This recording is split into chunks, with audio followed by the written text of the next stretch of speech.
बंदी छोड़ सतगुरु रामपाल जी परमेश्वर जी की जय हो।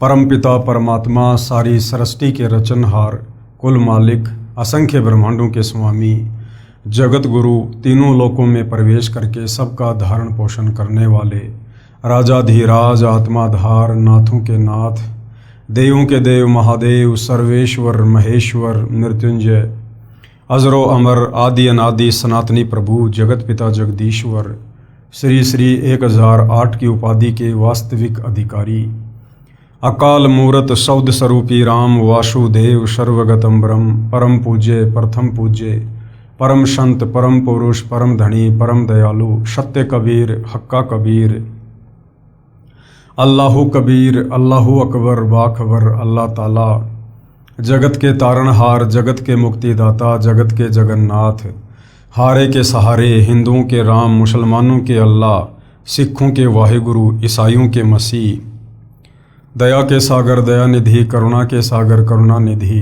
स्वयंभू परिभू, संकट मोचन, कष्ट हरण, मंगल करण, दुख भंजन, अविगत कबीर, निर्विकार निर्विषम परमात्मा, अलय अलेख सतगुरु, आदि अनादि सतगुरु, असली मर्यादा पुरुषोत्तम, असली राम, असली कृष्ण, असली घनश्याम, असली मुरारी, राजाओं के राजा, महाराजाओं के महाराजा, शहंशाहों के शहंशाह, सम्राटों के सम्राट, भगवानों के भगवान, अल्लाहों के अल्लाह, प्रभुओं के प्रभु, मसीहाओं के मसीह, सच्चे वाहिगुरु, बाबाओं के बाबा, पीरों के पीर, सेठों के सेठ, जगत सेठ, सावड़सा सेठ, सर्वगुण संपन्न, अनंत कोटि कलाओं के स्वामी, अनंत कोटि ब्रह्मांडों के नायक, योगियों में महायोगी, ध्यानियों में महाध्यानी, सिद्धों में परम सिद्ध, ज्ञानियों में तत्वज्ञानी, ब्रह्म ज्ञानी, महाज्ञानी, परम ज्ञानी, सर्वश्रेष्ठ ज्ञानी, विज्ञानी, युवा कबीर, समरथ कबीर, असमवात, अमित ओझा, सच्चे रहनुमा, करीम अल्लाह, सुभान अल्लाह, दुनिया के अंतिम पैगंबर, 8 सितंबर 1951 से गांव धनाना, जिला सोनीपत, हरियाणा, भारतवर्ष की पावन भूमि पे प्रकट रियल कल की भगवान श्री नारायण साकार हरि, श्री बाबा साहिब, नूर अनंत परमात्मा, सच्चे दरवेश, सच्चे बाखबर, संत श्रोमणी सतगुरु रामपाल जी परमेश्वर जी के चरण कमल में आप और हम सभी भाई बहनों का अनंत कोटि दंडवत प्रणाम। सत्साई भाई और बहनों, बहुत बड़ी दया, बहुत बड़ी मेहर पूज्य गुरुदेव भगवान की, परमेश्वर रामपाल जी की, जिनके शुभ आशीर्वाद से, विशेष आशीर्वाद से, उन्हीं के सत्संगों के संग्रह के ऊपर बन चुकी पवित्र आध्यात्मिक पुस्तक कबीर बड़ा या कृष्ण के ऊपर वीडियो बनाने की श्रृंखला जारी है। इसी श्रृंखला में आज हमारा ये 26वें नंबर का वीडियो है।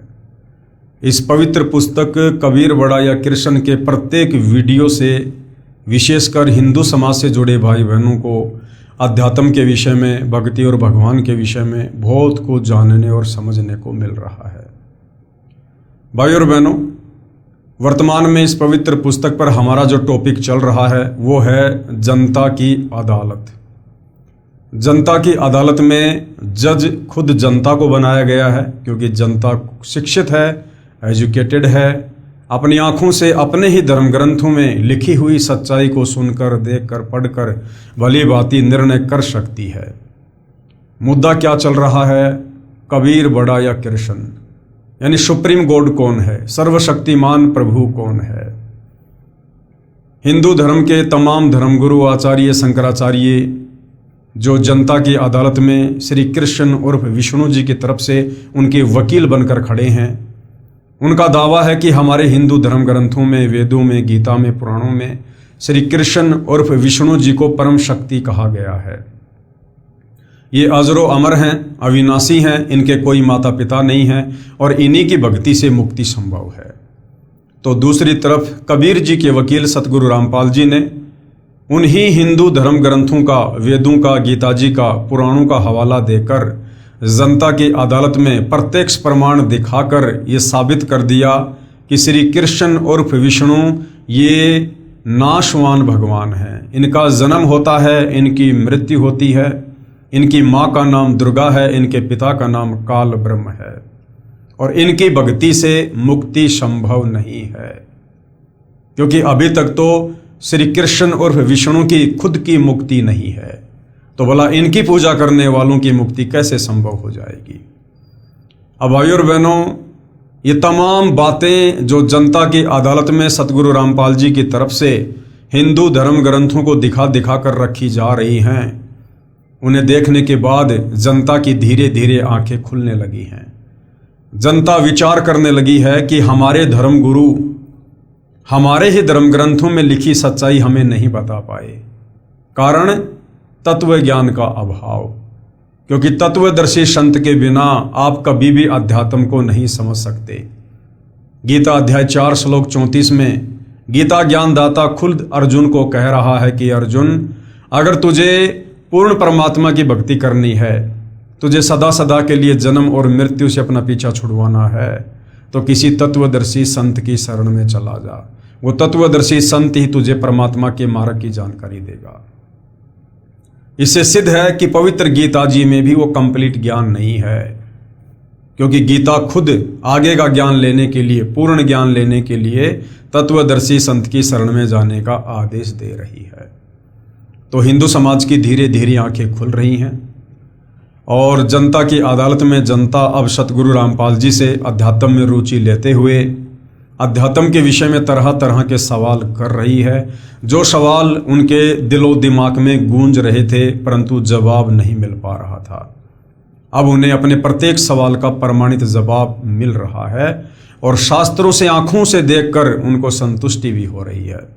तो इसी कड़ी में जब जनता सतगुरु रामपाल जी से अध्यात्म के विषय में और अधिक जानने लगी कि हमें कबीर जी की भक्ति अपनाने से पहले क्या इन देवी देवताओं की भक्ति छोड़नी पड़ेगी, क्या हमें उन परंपरागत पूजाओं को त्यागना पड़ेगा यदि हमने कबीर जी की शास्त्र अनुकूल भक्ति करनी है तो सतगुरु रामपाल जी ने कहा कि हाँ, आपने बिल्कुल शास्त्र विरुद्ध साधना को त्यागना पड़ेगा।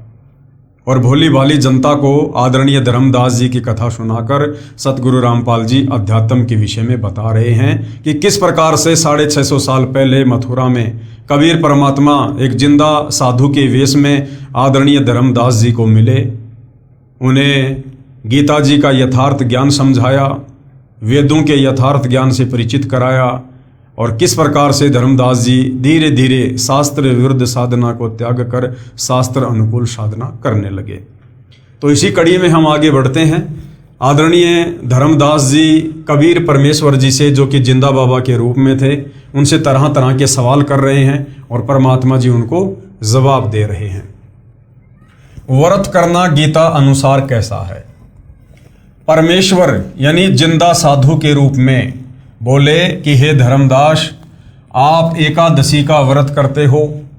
श्रीमद् भगवत गीता अध्याय 6 श्लोक 16 में मना किया है कि हे अर्जुन, ये योग यानी भक्ति न तो अधिक खाने वाले का और न ही बिल्कुल न खाने वाले का, अर्थात ये भक्ति न ही व्रत रखने वाले, न अधिक सोने वाले की तथा न अधिक जागने वाले की सफल होती है। इस श्लोक में व्रत रखना पूर्ण रूप से मना है। क्या लिखा है? न ही बिल्कुल न खाने वाले की भक्ति भी सफल नहीं होती है। अर्थात बिल्कुल ना खाना, इसका मतलब व्रत करना। तो हमारी गीता जी अध्याय 6 श्लोक 16 मना कर रही है कि व्रत रखने वालों की भक्ति कभी सफल नहीं हो सकती, जबकि धर्मदास जी एकादशी का व्रत रखा करते थे। इस श्लोक में व्रत रखना पूर्ण रूप से मना है। देख अपनी गीता खोलकर, जिंदा रूप में परमात्मा धर्मदास जी को कह रहे हैं कि देख अपनी गीता खोलकर। धर्मदास जी को गीता के श्लोक याद भी थे, क्योंकि प्रतिदिन पाठ किया करता था। फिर भी सोचा कि कहीं जिंदा संत नाराज ना हो जाए, इसलिए गीता खोलकर अध्याय 6 श्लोक 16 पढ़ा तथा स्वीकारा कि आपने मेरी आंखें खोल दी जिंदा, आप तो परमात्मा के स्वरूप लगते हो। अब देखिए भाइयों और बहनों, ये वही गीता जी अध्याय 6 श्लोक नंबर 16 है जो आदरणीय धर्मदास जी ने अपनी आंखों से खोलकर देखा। और यही गीता अध्याय 6 श्लोक 16 अब जनता की अदालत में सतगुरु रामपाल जी जनता को दिखा रहे हैं ताकि उन्हें भी विश्वास हो। पेश है फोटोकॉपी गीता अध्याय 6 श्लोक 16 की। ये श्लोक भाई और बहनों आप जियों के सामने है। न अति अश्नत है तू योग है अस्ति न च एकांतम ऐन सतः न च अति सौपनशीलस्य जागृत न एवं च अर्जुन। इसका यहाँ पर हिंदी अनुवाद किया हुआ है। हे अर्जुन, यह योग, योग यानी भक्ति, न तो बहुत खाने वाले का, यानी जो बहुत ज़्यादा खाना खाता है, बार बार खाता है, पेट भरा भरा रहता है, ज़्यादा अन्न खाने से वासना प्रबल होती है, नींद आती है, आलस्य आता है। तो ये जो भक्ति है, जो योग है, जो मुक्ति का जो मार्ग है, शास्त्र अनुकूल साधना है, बहुत ज़्यादा भोजन खाने वाले की भी सफल नहीं होती है।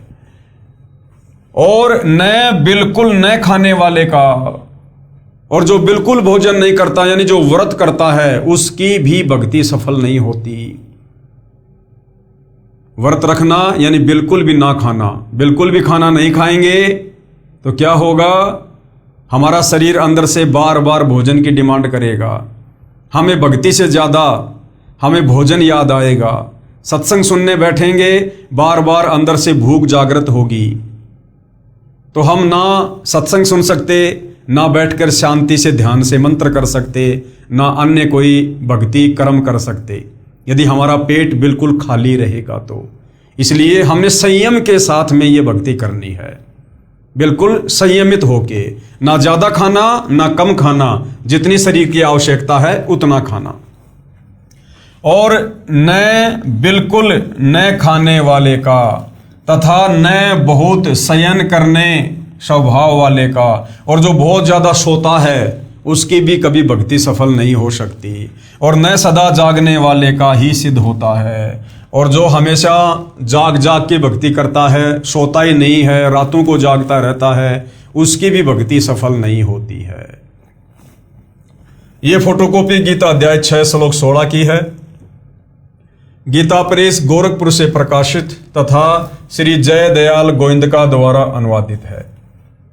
इसमें स्पष्ट कहा है कि योग यानी साधना उनकी सफल नहीं होती जो बिल्कुल कुछ नहीं खाते यानी व्रत रखते हैं। श्राद्ध पिंडदान गीता अनुसार कैसा है? अब व्रत के विषय में तो पता चल गया कि गीता जी तो व्रत करने के लिए मना कर रही है। व्रत करने वाले कभी भी भक्ति सफल नहीं कर सकते, कभी भी उनकी मुक्ति नहीं हो सकती। अब आगे परमात्मा धर्मदास जी को समझा रहे हैं कि तुम जो ये श्राद्ध निकालते हो, जो पिंड दान करते हो, इन नादान धर्मगुरुओं के कहने पर जो तुम भूत पूजा कर रहे हो, ये गीता जी के अनुसार कैसी है? आप श्राद्ध व पिंडदान करते हो, गीता अध्याय 9 श्लोक 25 में स्पष्ट किया है कि भूत पूजने वाले भूतों को प्राप्त होंगे। ये जो श्राद्ध निकालते हैं, पिंडदान करते हैं, ये भूत पूजा में आता है। और गीता जी अध्याय 9 श्लोक 25 मना कर रहा है कि भूत पूजने वाले भूत बनेंगे, यानी अपने पूर्वजों के पास उस पितृ योनि में जाएंगे, भूत योनि में जाएंगे। आप श्राद्ध व पिंडदान करते हो, गीता अध्याय 9 श्लोक 25 में स्पष्ट किया है कि भूत पूजने वाले भूतों को प्राप्त होंगे। श्राद्ध करना, पिंडदान करना, ये भूत पूजा है, ये व्यर्थ की साधना है। गीता जी मना कर रही है। श्राद्ध पिंडदान के प्रति रुचि ऋषि का वेद मत। अब परमात्मा एक उदाहरण देकर, एक कथा सुनाकर धर्मदास जी को समझा रहे हैं। श्राद्ध और पिंडदान के प्रति रुचि ऋषि का वेद मत। मार्कंडे पुराण में रोच्य ऋषि के जन्म की कथा आती है। रुचि ऋषि का बेटा था रोच्य ऋषि। एक रुचि ऋषि था, वह ब्रह्मचर्य का पालन करते हुए, यानी उसने शादी नहीं करवाई कि मैं अपनी आत्मा का कल्याण करवाऊंगा, वेदों अनुसार साधना करता था, विवाह नहीं कराया था। रुचि ऋषि के पिता, दादा, परदादा तथा तीसरे दादा सब पितृ यानी भूत योनि में भूखे प्यासे भटक रहे थे। एक दिन उन चारों ने रुचि ऋषि को दर्शन दिए तथा कहा कि बेटा, आपने विवाह क्यों नहीं किया? विवाह करके हमारे श्राद्ध करना। रुचि ऋषि ने कहा कि हे पितामहो, वेद में इस श्राद्ध आदि कर्म को अविद्या कहा है। अविद्या यानी मूर्खों का कार्य, अर्थात मूर्खों का कार्य कहा है। फिर आप मुझे इस कर्म को करने को क्यों कह रहे हो? पितरों ने कहा कि ये बात बिल्कुल सत्य है कि श्राद्ध आदि कर्म को वेदों में अविद्या यानी मूर्खों का कार्य ही कहा है। एक तरफ तो हम अपने आप को हिंदू कहते हैं और वेदों को हिंदुओं का सर्वश्रेष्ठ ग्रंथ कहा जाता है, और हमारे वेद मना कर रहे हैं कि श्राद्ध नहीं करना चाहिए, ये पिंडदान वगैरह नहीं करने चाहिए, ये भूत पूजा है, प्रेत पूजा है, अंत में दुर्गति हो जाएगी।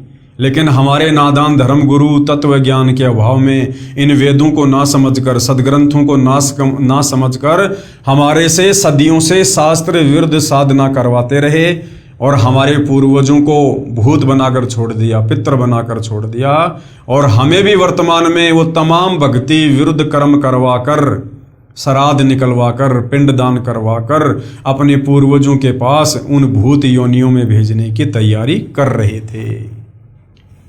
फिर उन पितरों ने वेद विरुद्ध ज्ञान बताकर यानी अटपट करके रुचि ऋषि को भ्रमित कर दिया, क्योंकि मोह भी अज्ञान की जड़ है।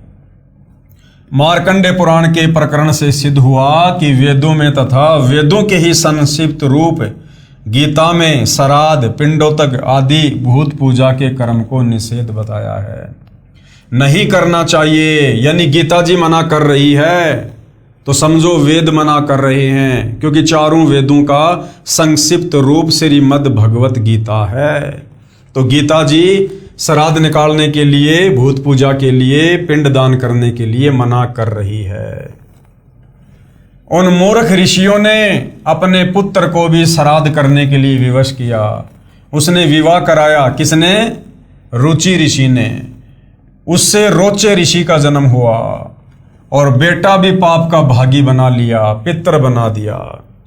पेश है संक्षिप्त मार्कंडे पुराण के अध्याय रोचे मनु की उत्पत्ति कथा से संबंधित प्रकरण की फोटोकॉपी। ये मार्कंडे पुराण में भाई और बहनों बिल्कुल क्लियर लिखा हुआ है। रोचे मनु की उत्पत्ति कथा। मार्कंडे जी कहते हैं, ब्राह्मण पूर्व काल की बात है, प्रजापति रुचि, ममता और अहंकार से रहित इस पृथ्वी पर विचरते थे। उन्हें किसी से भय नहीं था, वे बहुत कम सोते थे। उन्होंने न तो अग्नि की स्थापना की थी और न अपने लिए घर ही बनाया था, यानी उसने शादी वादी नहीं करवाई।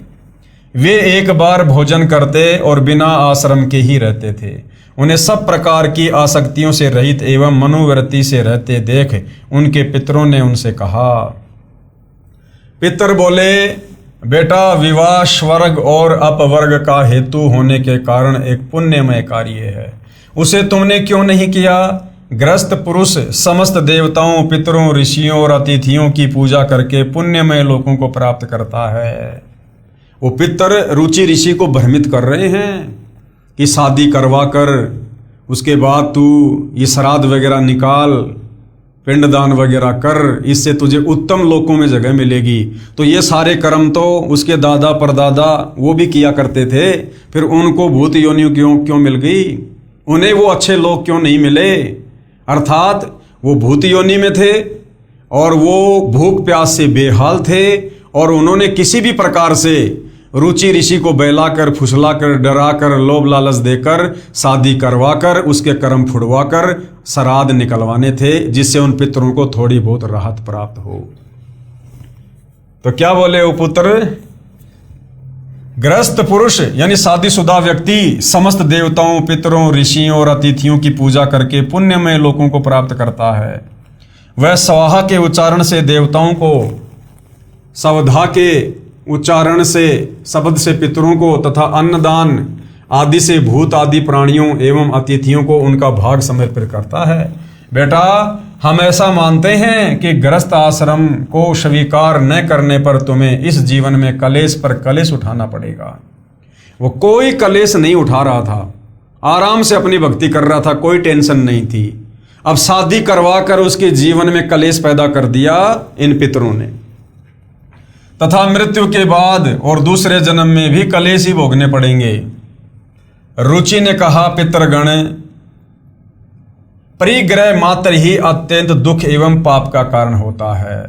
परिग्रह यानी शादी करवाना, ये शादी करवाना ही जीवन में सबसे बड़ा कलेश है, रुचि ऋषि ने कहा अपने पितरों को। तथा उससे मनुष्य की अधोगति होती है। यही सोचकर मैंने पहले स्त्री संग्रह नहीं किया। मन और इंद्रियों को नियंत्रण में रखकर जो ये आत्म संयम किया जाता है वह भी प्रगृह करने पर मोक्ष का साधक नहीं होता। ममता रूप कीचड़ में सना हुआ होने पर भी ये आत्मा को परिग्रह शून्य चित्त रूपी जल से प्रतिदिन धोया जाता है। वह श्रेष्ठ प्रयत्न है। जितेंद्रिय विद्वानों को चाहिए कि वे अनेक जन्मों द्वारा संचित कर्म रूपी षड में सने हुए आत्मा का सदा सनारूपी जल से प्रक्षालन करें। पितर बोले, बेटा जितेंद्रिय होकर आत्मा का प्रक्षालन करना उचित ही है, किंतु तुम जिस मार्ग पर चल रहे हो, वो पितर अब क्या कह रहे हैं रुचि ऋषि को, किंतु तुम जिस मार्ग पर चल रहे हो वह मोक्ष मार्ग है। यानी बेटा तूने जो शादी वादी नहीं करवाई है और जो तू जिस प्रकार वेदों अनुसार भक्ति कर रहा है, श्राद्ध वगैरह नहीं निकाल रहा, ये मोक्ष मार्ग है। वो पितर भी इस बात को स्वीकार कर रहे हैं क्योंकि वो भी विद्वान थे, वेदों को पढ़ा करते थे जब मनुष्य योनि में थे। तो कह रहे हैं बेटा रुचि तू जिस प्रकार से भक्ति कर रहा है ना, ये वास्तव में मोक्ष मार्ग है। किंतु फलेच्छा रहित दान और शुभाशुभ के उपभोग से भी पूर्वकृत अशुभ कर्म दूर होता है। लेकिन उन्होंने फिर अटपट करनी शुरू कर दी क्योंकि भूखे मर रहे थे। इसी प्रकार दया भाव से प्रेरित होकर जो कर्म किया जाता है वह बंधन कारक नहीं होता। फल कामना से रहित कर्म भी बंधन में नहीं डालता। पूर्व जन्म में किया हुआ मानव का शुभाशुभ कर्म सुख दुखमय भोगों के रूप में प्रतिदिन भोगने पर ही क्षीण होता है। इस प्रकार विद्वान पुरुष आत्मा का प्रक्षालन करते और उसकी बंधनों से रक्षा करते हैं। ऐसा करने से वह अविवेक के कारण पाप रूपी कीचड़ में नहीं फंसता। रुचि ने पूछा, पितामहो यानी हे पितृगणों, वेद में कर्म मार्ग को अविद्या कहा है। कर्म मार्ग यानी कर्म कांड को वेदों में अविद्या यानी मूर्खों का काम कहा है। फिर क्यों आप लोग मुझे उस मार्ग में लगा रहे हो? तो पितर क्या बोले, ये सत्य है कि कर्म को यानी पाखंड को अविद्या ही कहा गया है, इसमें तनिक भी मिथ्या नहीं है। फिर भी इतना तो निश्चित है कि उस विद्या की प्राप्ति में कर्म ही कारण है। विहित कर्म का पालन न करके जो अधम मनुष्य संयम करते हैं वह संयम अंत में मोक्ष की प्राप्ति नहीं कराता, अपितु अधोगति ले जाने वाला होता है। वत्स, तुम तो समझते हो कि मैं आत्मा का प्रक्षालन कर रहा हूं, यानी उसको डराना शुरू कर दिया, किंतु वास्तव में तुम शास्त्र विहित कर्मों के न करने के कारण पापों से दग्ध हो रहे हो। कर्म अविद्या होने पर भी विधि के पालन द्वारा सौदे हुए विष की भांति मनुष्यों का उपकार करने वाला ही होता है। इसके विपरीत वह विद्या भी विधि की अवहेलना से निश्चय ही हमारे बंधन का कारण बन जाती है। अतः बेटा तुम विधि पूर्वक स्त्री संग्रह करो यानी शादी करवाओ। ऐसा ना हो कि इस लोक का, यानी उसको डरा दिया बेचारे को और उसने शादी करवा ली और अंत में अपनी दुर्गति करवाई। आगे सवाल नंबर 30, क्या गायत्री मंत्र यानी ओम भूर्भुवस्सुवः तत्सवितुर्वरेण्यं भर्गो देवस्य धीमहि धियो यो नः प्रचोदयात्, क्या इससे पूर्ण मोक्ष संभव है? धर्मदास जी सवाल कर रहे हैं कि प्रभु ये जो गायत्री मंत्र है जो विशेषकर हिंदू समाज में सबकी जुबान पर है, ओम भूर्भुवस्सुवः तत्सवितुर्वरेण्यं भर्गो देवस्य धीमहि धियो यो नः प्रचोदयात्, क्या इस गायत्री मंत्र के जाप करने से मुक्ति संभव है, मोक्ष हो जाएगा? तो परमात्मा जी कह रहे हैं, धर्मदास इन नादान धर्म गुरुओं ने यजुर्वेद अध्याय 36 मंत्र 3 का केवल एक मंत्र समाज को रट्टा लगवा दिया और इस मंत्र में भी इन्होंने जबरदस्ती ओम शब्द जोड़ दिया, जबकि वेद के मूल मंत्र में ओम शब्द नहीं है। इन नादान धर्म गुरुओं ने ओम शब्द लगाकर परमात्मा की अवहेलना की है। जो लाभ साधक को ज्ञान यज्ञ का उस एक मंत्र के जाप करने से मिलना था वो भी नहीं मिलेगा। उत्तर, जिसे गायत्री मंत्र कहते हो वह यजुर्वेद के अध्याय 36 का मंत्र 3 है। जिसके आगे ओम अक्षर नहीं है। ये जो ओम अक्षर है ये वेद में नहीं है, ये नादान धर्म गुरुओं ने अपनी तरफ से जोड़ दिया। यदि ओम अक्षर को इस वेद मंत्र के साथ जोड़ा जाता है तो परमात्मा का अपमान है, क्योंकि ओम अक्षर तो ब्रह्म का जाप है, यानी काल का जाप है। यजुर्वेद अध्याय 36 मंत्र 3 में परम अक्षर ब्रह्म की महिमा है। यदि कोई अज्ञानी व्यक्ति पत्र तो लिख रहा है प्रधानमंत्री को और लिख रहा है सेवा में श्रीमान मुख्यमंत्री जी, तो वह प्रधानमंत्री का अपमान कर रहा है। फिर बात रही इस मंत्र यजुर्वेद के अध्याय 36 मंत्र 3 को बार बार जाप करने की, ये क्रिया मोक्षदायक नहीं है। मंत्र का मूल पाठ इस प्रकार है, यानी यजुर्वेद अध्याय 36 मंत्र 3 जो वास्तव में है वो क्या है? भूर्भुवस्व, यानी ओम से शुरू नहीं है। भूर्भुवस्व तत्सवितु वरेण्यम भर्गो देवस्य धीमहि धियो यो नः प्रचोदयात्। और अनुवाद क्या है इसका? स्वयंभू परमात्मा पृथ्वी लोक को, गोलोक आदि भवनों को वचन से प्रकट करने वाला है। स्वर्ग लोक आदि सुख धाम है, वह उन सब का जनक परमात्मा है। सर्व साधकों को वर्ण करने योग्य अर्थात अच्छी आत्माओं के भक्ति योग्य है। तेजोमय अर्थात प्रकाशमान परमात्मा का उच्च विचार रखते हुए अर्थात बड़ी समझ से जो बुद्धिमानों के समान विवेचन करता है, वह विवेकशील व्यक्ति मोक्ष का अधिकारी बनता है। ये इसका भावार्थ है। भावार्थ, परमात्मा स्वयंभू जो भूमि, गोलोक आदि लोक तथा स्वर्ग लोक है, उन सब का सर्जनहार है। उस उज्जवल परमेश्वर की भक्ति श्रेष्ठ भक्तों को ये विचार रखते हुए करनी चाहिए कि जो पुरुषोत्तम यानी सर्वश्रेष्ठ परमात्मा है, जो सर्व प्रभुओं से श्रेष्ठ है, उसकी भक्ति करें, जो सुख धाम अर्थात सर्व सुख का दाता है। केवल परमात्मा की महिमा है इस मंत्र में। उपरोक्त मंत्र का ये हिंदी अनुवाद व भावार्थ है। इसकी संस्कृत या हिंदी अनुवाद को पढ़ते रहने से मोक्ष नहीं है, क्योंकि ये तो परमात्मा की महिमा का एक अंश है। अर्थात हजारों वेद मंत्रों में से यजुर्वेद अध्याय 36 का मंत्र संख्या 3 केवल एक मंत्र है।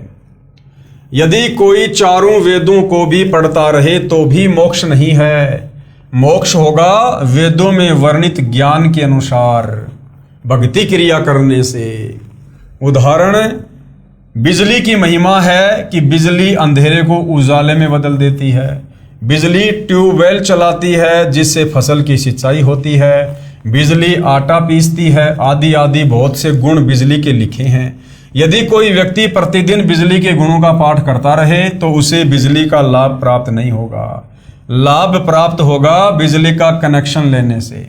कनेक्शन कैसे प्राप्त हो सकता है? उस विधि को प्राप्त करके फिर बिजली के गुणों का लाभ प्राप्त हो सकता है।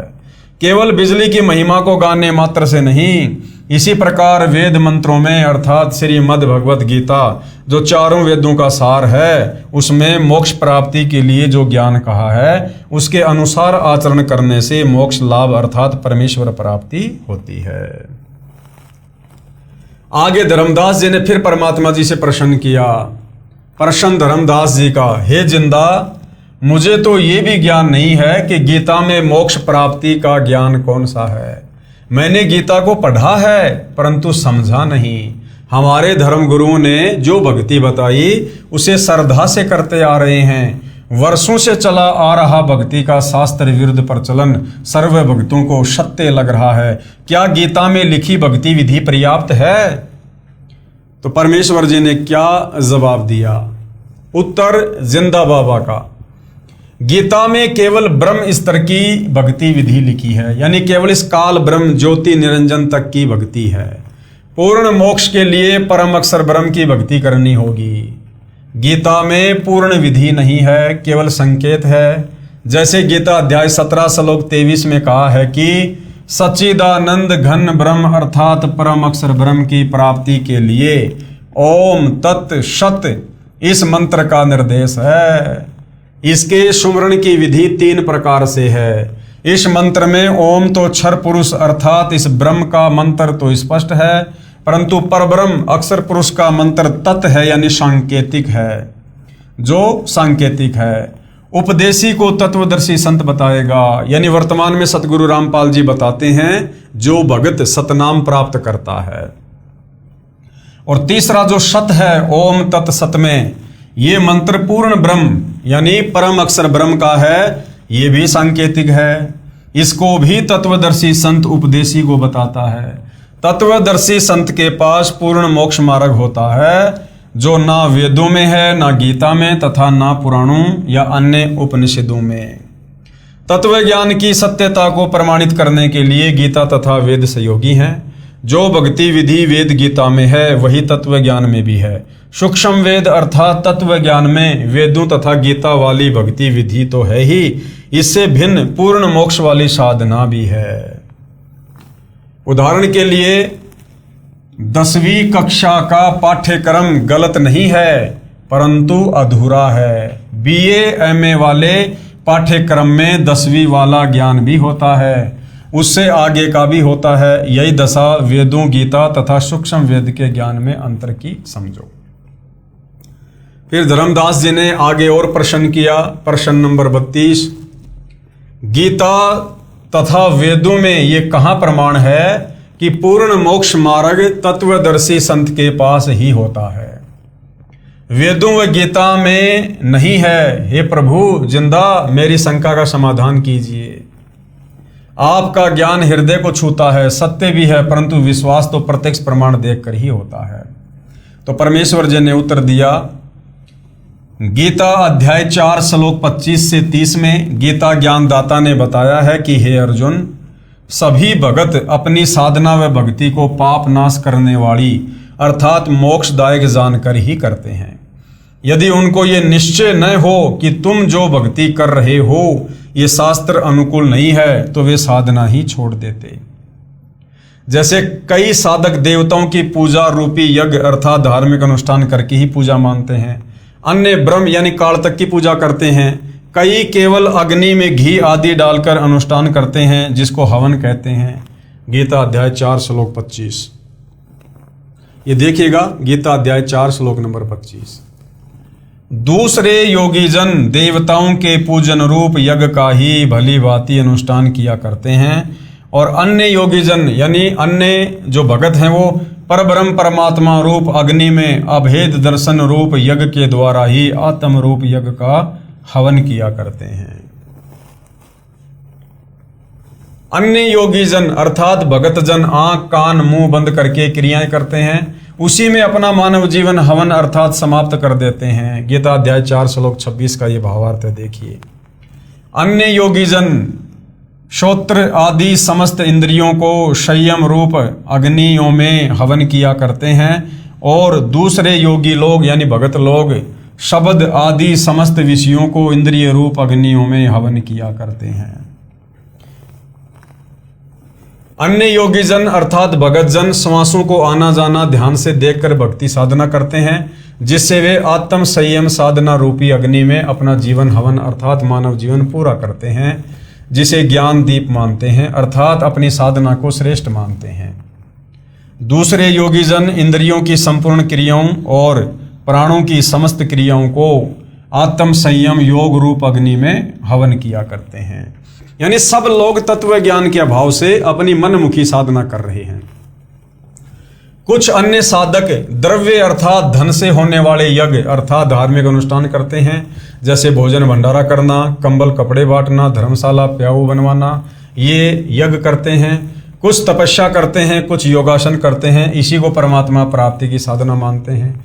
कितने ही साधक अहिंसा आदि तीक्ष्ण व्रत करते हैं, जैसे मुख पर पट्टी बांधकर नंगे पैरों चलना, कई दिन उपवास रखना आदि आदि। अन्य योगीजन अर्थात साधक स्वाध्याय अर्थात प्रतिदिन किसी वेद जैसे ग्रंथ से कुछ मंत्रों श्लोकों का पाठ करना, ये ज्ञान यज्ञ कहलाता है, करते रहते हैं। इन्हीं क्रियाओं को मोक्षदायक मानते हैं। कहाँ लिखा है? गीता अध्याय 4 श्लोक नंबर 28 में देखिएगा। कई पुरुष द्रव्य संबंधी यज्ञ करने वाले हैं, कितने ही तपस्या रूप यज्ञ करने वाले हैं, तथा दूसरे कितने ही योग रूप यज्ञ करने वाले हैं और कितने ही अहिंसादि तीक्ष्ण व्रतों से युक्त यत्नशील पुरुष स्वाध्याय ज्ञान यज्ञ करने वाले हैं। दूसरे योगीजन अर्थात भगतजन प्राण वायु यानी श्वास अपान वायु में पहुंचाने वाली क्रिया करते हैं। अन्य योगीजन इसके विपरीत अपान वायु को प्राण वायु में पहुंचाने वाली क्रिया करते हैं। कितने ही भगत अल्पाहारी रहते हैं यानी बहुत कम खाते हैं। कुछ योग आदि क्रियाएं करते हैं, जैसे प्राणायाम में लीन साधक पान अपान की गति को रोककर श्वास कम लेते हैं, इसी में अपना मानव जीवन हवन अर्थात समर्पित कर देते हैं। ये सभी उपरोक्त अध्याय 4 श्लोक 25 से 30 तक साधना करने वाले साधक अपने अपने यज्ञों यानी भक्ति अर्थात धार्मिक अनुष्ठानों को करके मानते हैं कि हम पाप का नाश करने वाली साधना भक्ति कर रहे हैं। गीता अध्याय 4 श्लोक 29 से 30 देखिएगा।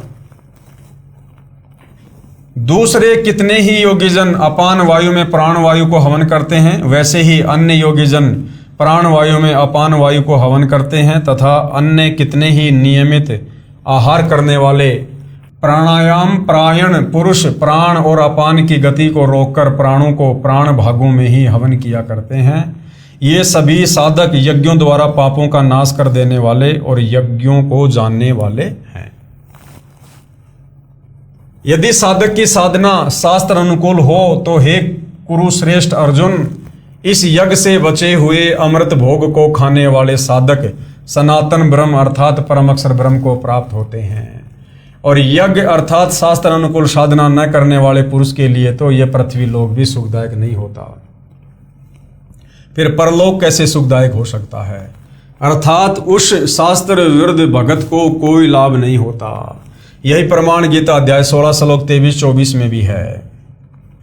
ये देखिए गीता अध्याय 4 श्लोक 31 की फोटोकॉपी। हे कुरुश्रेष्ठ अर्जुन, यज्ञ से बचे हुए अमृत का अनुभव करने वाले योगी जन सनातन परब्रह्म परमात्मा को प्राप्त होते हैं, और यज्ञ न करने वाले पुरुष के लिए तो यह मनुष्य लोक भी सुखदायक नहीं, फिर परलोक कैसे सुखदायक होगा। यानी शास्त्र अनुकूल साधना करने वाले के लिए तो सब कुछ ठीक है, और जो शास्त्र विरुद्ध साधना करता है उसके लिए तो ये लोक भी सुखमय नहीं है। फिर भला मरने के बाद में दूसरा लोक सुखमय कैसे होगा, सीधा नरक में जाएगा। गीता ज्ञान दाता ने ऊपर के 25 से 30 तक श्लोकों में स्पष्ट किया है कि जो भगत जैसी साधना कर रहा है उसे मोक्षदायक तथा सत्य मानकर कर रहा है। परंतु गीता अध्याय 4 के ही श्लोक 32 में बताया कि यज्ञों अर्थात धार्मिक अनुष्ठानों का यथार्थ ज्ञान ब्रह्मण मुखे यानी परम अक्षर ब्रह्म स्वयं अपने मुख कमल से बोलकर देता है। वह सच्चिदानंद घन ब्रह्म अर्थात परम अक्षर ब्रह्म की वाणी कही गई है।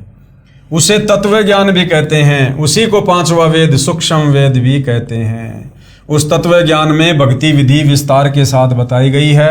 उसको जानकर भगत सर्व पापों से मुक्त हो जाता है अर्थात पूर्ण मोक्ष को प्राप्त हो जाता है। नोट, गीता अध्याय 4 श्लोक 32 के अनुवाद में सभी अनुवादकों ने एक जैसी ही गलती कर रखी है। ब्रह्मणे शब्द का अर्थ वेद कर रखा है। ब्रह्मणे मुखे का अर्थ वेद की वाणी में किया है, जो गलत है। उन्हीं अनुवादकों ने गीता अध्याय 17 श्लोक 23 में ब्रह्मणे का अर्थ सच्चिदानंद घन ब्रह्म किया है, जो बिल्कुल सही है। इसलिए गीता अध्याय 4 श्लोक 32 में भी ब्रह्मणे का अर्थ सच्चिदानंद घन ब्रह्म अर्थात कबीर परमात्मा परम अक्षर ब्रह्म करना ही उचित है। ये देखिएगा फोटोकॉपी गीता अध्याय 4 श्लोक 32 की। एवं बहुविधा यज्ञा वितता ब्रह्मणे मुखे कर्म जान विधि तान सर्वान एवं ज्ञात्वा विमोक्षस्य। इस प्रकार और भी बहुत तरह के यज्ञ वेद की वाणी में नहीं, ब्रह्मणे मुखे यानी परमात्मा के मुख कमल से उच्चारित वाणी में, सच्चिदानंद घन ब्रह्म की वाणी में, कबीर वाणी में विस्तार से कहे गए हैं। उन सब को तू मन इंद्रिय और शरीर की क्रिया द्वारा संपन्न होने वाला जान। इस प्रकार तत्व से जानकर उसके अनुष्ठान द्वारा तू कर्म बंधन से सर्वदा मुक्त हो जाएगा। गीता अध्याय 4 श्लोक 34 में गीता ज्ञानदाता ने कहा है कि उस ज्ञान को जो परमात्मा अपने मुख कमल से बोलकर सुनाता है, जो तत्व ज्ञान है, उसको तू तत्वदर्शी संतों के पास जाकर समझ। उनको दंडवत प्रणाम करने से कपट छोड़कर नम्रता पूर्वक प्रश्न करने से तत्वदर्शी संत तुझे तत्व ज्ञान का उपदेश करेंगे। गीता अध्याय 4 श्लोक 34 की फोटोकॉपी। उस ज्ञान को तू तत्वदर्शी ज्ञानियों के पास जाकर समझ। गीता ज्ञानदाता कह रहा कि मुझे भी भैया वो कंप्लीट मोक्ष वाला ज्ञान नहीं है, सृष्टि रचना का ज्ञान नहीं है अर्जुन। उस ज्ञान के लिए तू किसी तत्वदर्शी संत की खोज कर, अर्थात ना तो कंप्लीट ज्ञान गीता ज्ञानदाता को और ना गीता जी में। उनको भली भांति दंडवत प्रणाम करने से, उनकी सेवा करने से, सरलता पूर्वक प्रश्न करने से वे परमात्म तत्व को भली भांति जानने वाले ज्ञानी महात्मा तुझे उस तत्व ज्ञान का उपदेश करेंगे। यानी वो तत्वदर्शी संत तुझे बताएगा पूर्ण मोक्ष मार्ग क्या है। इससे यह भी सिद्ध हुआ कि गीता वाला ज्ञान पूर्ण नहीं है, परंतु गलत भी नहीं है। गीता ज्ञानदाता को भी पूर्ण मोक्ष मार्ग का ज्ञान नहीं, क्योंकि तत्व ज्ञान की जानकारी गीता ज्ञानदाता को नहीं है। जो परमात्मा यानी परम अक्षर ब्रह्म ने अपने मुख कमल से बोला होता है, उसको तत्वदर्शी संतों से जानने के लिए कहा है।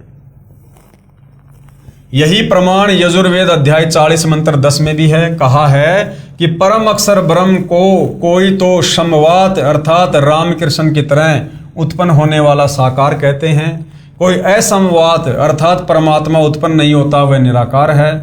परमेश्वर उत्पन्न होता है या नहीं उत्पन्न होता, वास्तव में कैसा है ये ज्ञान कौन बताएगा? धीराणाम यानी तत्वदर्शी संत बताते हैं, उनसे पूछो कि परमात्मा जन्म लेता है या नहीं लेता है, ये कौन बताएगा? तत्वदर्शी संत।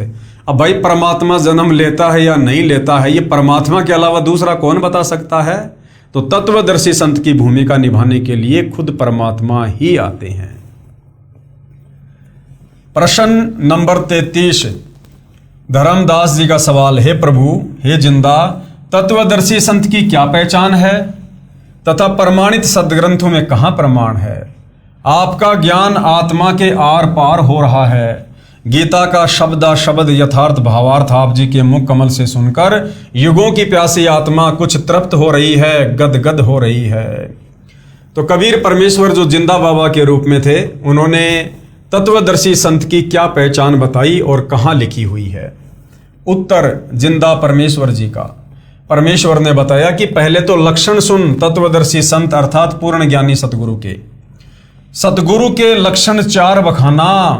प्रथम वेद शास्त्र को ज्ञाना, दूजे हरि भक्ति मन कर्म बानी, तीसरे समदृष्टि कर जानी, चौथे वेद विधि सब कर्मा, ये 4 गुरु गुण जानो मरमा।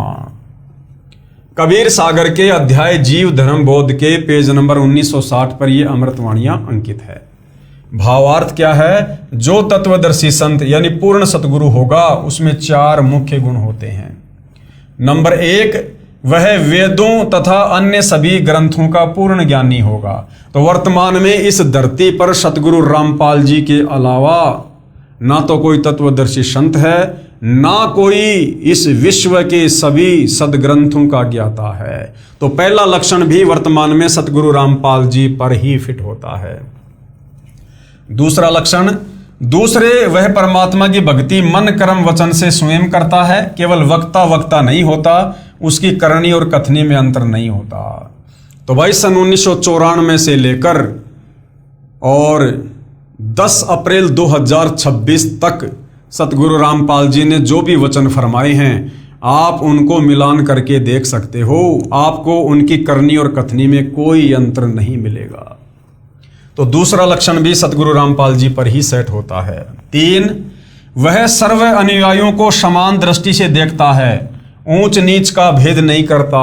सतगुरु रामपाल जी का नारा है, जीव हमारी जाति है, मानव धर्म हमारा, हिंदू मुस्लिम सिख ईसाई धर्म नहीं कोई न्यारा। आज यदि सर्व समाज को समान रूप से समदृष्टि रूप से देखते हुए यदि कोई प्यार दे रहा है, यदि कोई ज्ञान दे रहा है, तो केवल एकमात्र सतगुरु रामपाल जी हैं।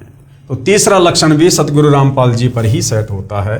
चौथा लक्षण क्या है?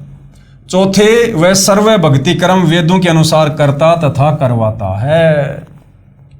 आप शंकराचार्यों को देख लो, किसी भी हिंदू धर्मगुरु को देख लो, मुसलमान, जैनी, सिख, यहूदी, फारसी, मंगोली, किसी भी धर्म के धर्मगुरुओं को देख लो, वो अपने धर्म ग्रंथों के अनुसार भी भक्ति साधना अपने अपने समाज को नहीं करवा रहे हैं, शास्त्र विरुद्ध साधना ही करवा रहे हैं। एकमात्र पूरे विश्व में सतगुरु रामपाल जी हैं जो पूरे विश्व के जो प्रमाणित ग्रंथ हैं, चारों वेद और गीता जी, उनके अनुसार भक्ति साधना करवा रहे हैं।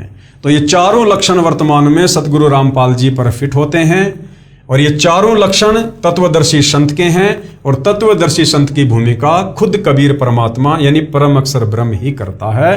तो सतगुरु रामपाल जी वर्तमान में स्वयं पूर्ण ब्रह्म परमेश्वर हैं।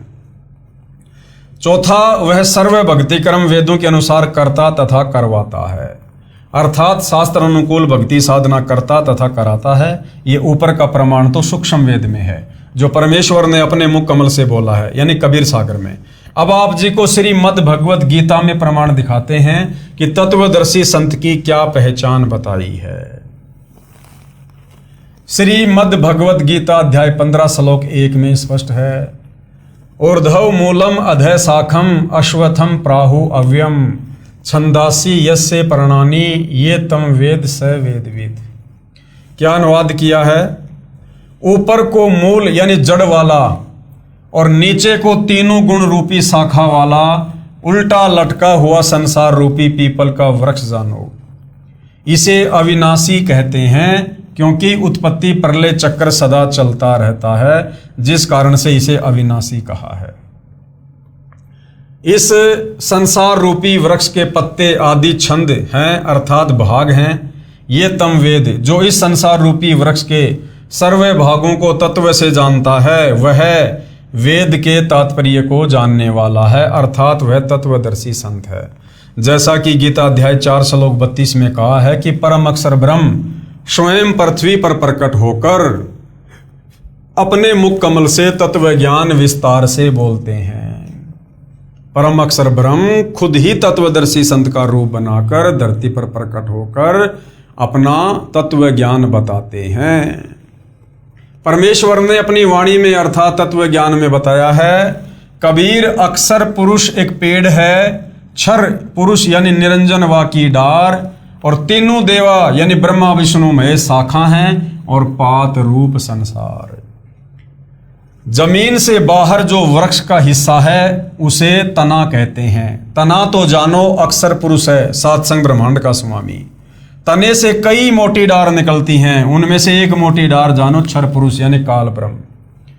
उस डार से 3 शाखा निकलती हैं, उन तीनों शाखाओं को जानो तीनों देवता, रजगुण ब्रह्मा जी, सतगुण विष्णु जी तथा तमगुण शिव शंकर जी।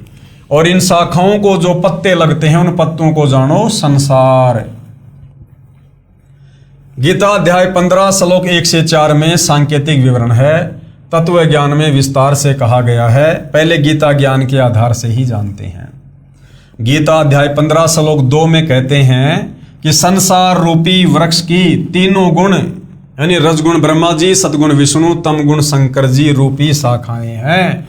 ये ऊपर यानी स्वर्ग लोक में तथा नीचे पाताल लोक में फैली हुई हैं। क्योंकि गीता जी का ज्ञान पृथ्वी पर दिया जा रहा था, इसलिए ऊपर और नीचे दोनों लोकों का यहाँ पर वर्णन किया गया है।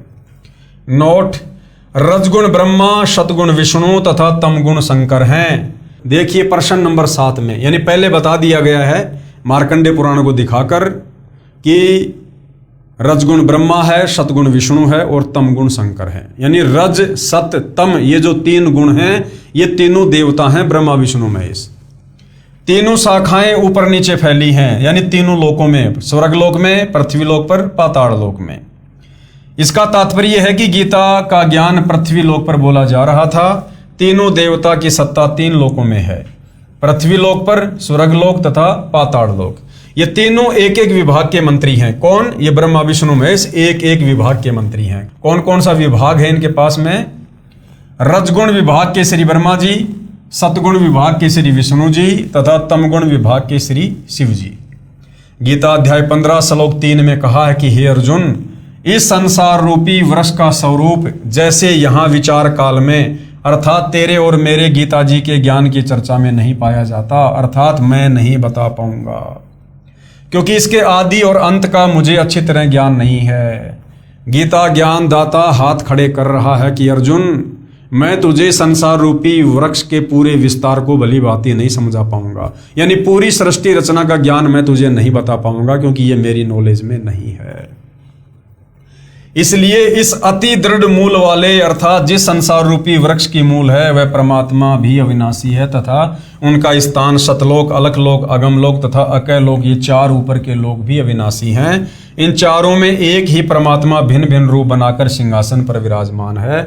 इसलिए इसको सुदृढ़ मूलम यानी अति दृढ़ मूल वाला कहा है। इसे तत्व ज्ञान रूपी शस्त्र से काटकर अर्थात तत्वदर्शी संत से तत्व ज्ञान समझकर फिर गीता अध्याय 15 श्लोक 4 में कहा है कि इसके पश्चात यानी तत्वदर्शी संत से तत्व ज्ञान लेने के बाद परमेश्वर के उस परम पद अर्थात सतलोक की खोज करनी चाहिए।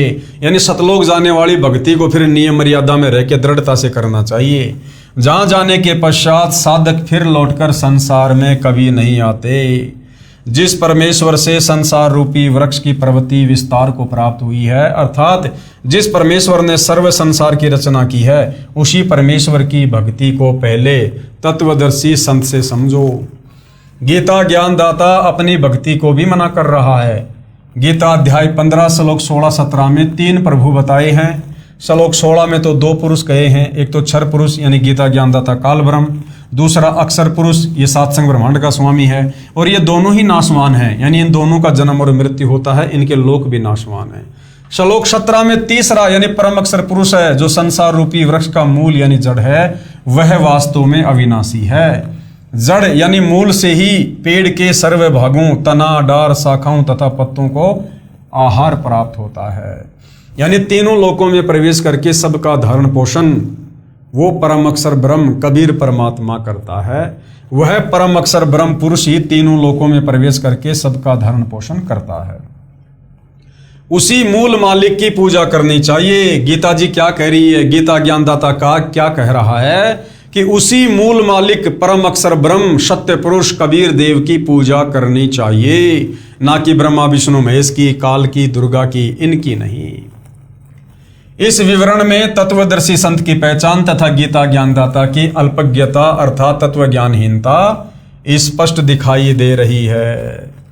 ये देखिएगा भाई और बहनों, वो उल्टा लटका हुआ संसार रूपी पेड़ है जो गीता अध्याय 15 श्लोक 1 से 4 में वर्णित है कि जो इसकी सही सही व्याख्या करके बता देगा वो तत्वदर्शी संत होगा। तो ये सतगुरु रामपाल जी परमेश्वर जी ने सर्वप्रथम पूरे विश्व में सबसे पहले ये बताया है कि वास्तव में गीता अध्याय 15 श्लोक 1 से 4 का भावार्थ क्या है। ये संसार रूपी उल्टा लटका हुआ वृक्ष है। देखिएगा, इस वृक्ष की जो जड़ है वो जमीन के अंदर है। बाहर क्या दिखाई देता है, केवल ये तना तना दिखाई दे रहा है, तना तना। ये तना कौन है, ये 7 संघ ब्रह्मांड का स्वामी अक्षर पुरुष है जिसके 7 संघ ब्रह्मांड हैं। ये तना कहां से निकल रहा है, जड़ों से निकल रहा है। जड़ क्या है, ये कबीर परमात्मा है। कबीर परमात्मा सारी सृष्टि का मालिक, यानी ऊपर के जो चारों लोक हैं वो अविनाशी हैं। जो कबीर परमात्मा है वो अविनाशी है, इसलिए इसको सुदृढ़ मूल वाला कहा है। फिर ये अक्षर पुरुष है, 7 संघ ब्रह्मांड का स्वामी जो ये तना है। इस तने से फिर एक मोटी डार निकल रही है। ये मोटी डार ये कौन है, ये 21 ब्रह्मांड का स्वामी ज्योति निरंजन है, काल है, ये दुर्गा का पति। इस मोटी डार से फिर 3 शाखाएं निकल रही हैं। ये 3 शाखाएं क्या हैं, ये रजगुण ब्रह्मा है, सतगुण विष्णु है और तमगुण शंकर है। और शाखाओं के जो ये पत्ते लग रहे हैं ये कौन है, ये आप और हमारे जैसे आम प्राणी हैं, तीनों लोकों के प्राणी, स्वर्गलोक के, पृथ्वीलोक के, पाताल लोक के। तो इस प्रकार से ये संसार रूपी वृक्ष है, यानी पूरी सृष्टि का मैप है ये कि सबसे ऊपर 4 लोक हैं, अकैलोक, अगमलोक, अलखलोक और शतलोक, जो बिल्कुल अविनाशी हैं। जैसे पेड़ की जड़ जमीन के अंदर होती है, बिल्कुल नहीं हिलती, इसी प्रकार ऊपर के चारों लोक और उन लोकों का जो स्वामी है और उन लोकों में जो आत्मा रहती हैं वो सब अविनाशी हैं। उसके बाद ये अक्षर पुरुष है जिसके 7 संघ ब्रह्मांड हैं। फिर उसके नीचे ये काल ब्रह्म है जिसके 21 ब्रह्मांड है। फिर काल ब्रह्म के नीचे उनके 3 पुत्र ब्रह्मा विष्णु महेश हैं, जो तीनों एक एक गुण से युक्त हैं। और इन तीनों पुत्रों के माध्यम से ये काल तीनों लोकों की सृष्टि को संचालित करवा रहा है। तो ये है संसार रूपी पेड़ का चित्र जो सतगुरु रामपाल जी ने बताया और समझाया। तो वास्तव में हमने भक्ति इस विधि से करनी चाहिए। कैसे करनी चाहिए? जैसे ये दिखाया गया यहां पर, हमने सर्वप्रथम जड़ की पूजा करनी चाहिए। जड़ कौन है? कबीर परमात्मा। और जब हम जड़ की पूजा करेंगे तो हमारे जो संस्कार बनेंगे धार्मिक यज्ञ करने से, मंत्र करने से, वो हमारे संस्कार कहां जाएंगे? इस अक्षर पुरुष के पास जाएंगे। यानी पेड़ की जड़ से खुराक कहां जाती है? पेड़ के तने में। फिर अक्षर पुरुष से हमारे संस्कार कहां जाएंगे? काल ब्रह्म के पास में। काल ब्रह्म से संस्कार जाएंगे ब्रह्मा विष्णु महेश के पास।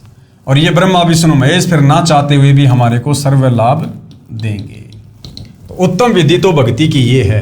और हम लोगों ने क्या कर दिया? नादानी के चलते, तत्व ज्ञान के अभाव में, हमने मिट्टी में, गमले में पेड़ की टहनियों को डाल दिया। हमने जड़ कर दी ऊपर और टहनियों को हमने जमीन में गाड़ दिया। यानी हमने ब्रह्मा विष्णु महेश रूपी शाखाओं की पूजा शुरू कर दी।